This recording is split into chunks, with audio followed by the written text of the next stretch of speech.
capaços nosaltres, un segle després, de completar el segment que li faltava?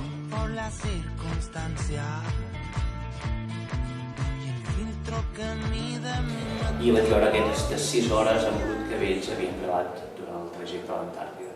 I em va enamorar la història. Llavors va conèixer més personalment els personatges, veient que havien estat 2 anys preparant-se, sabent la història del Shackleton, tot això ho vam acabar posant sobre la taula i amb la guionista, la Laia Manresa, vam estar treballant aquesta història i com explicar-la d'una manera diferent. Perquè buscàvem alguna que fos absolutament diferent, és a dir, alguna que fos arriscat, alguna que fos llunyà, una cosa que ens aproximés a alguna excepcional per demostrar capacitats excepcionals.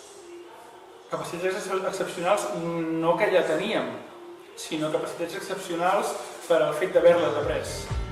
Aquest era el missatge. El que volíem enfocar era una història que sí que era sobre discapacitats, però sobretot fer una mirada diferent i fugir del que habitualment encara, malauradament, es fa una mirada a la discapacitat amb llàstima, el pobret, ai que t'ajudo, no, fugir de tot això i centrar-nos sobretot en que eren 3 persones que volien assolir aquest repte d'anar fins a l'Antàrtida. Realment tenia un missatge molt concret, que era trencar els estereotips de les persones amb una discapacitat envers a la gent estàndard. I cada vegada que he anat presentant el projecte sí que m'he adonat que d'alguna manera sí que estava buscant inconscientment històries de superació.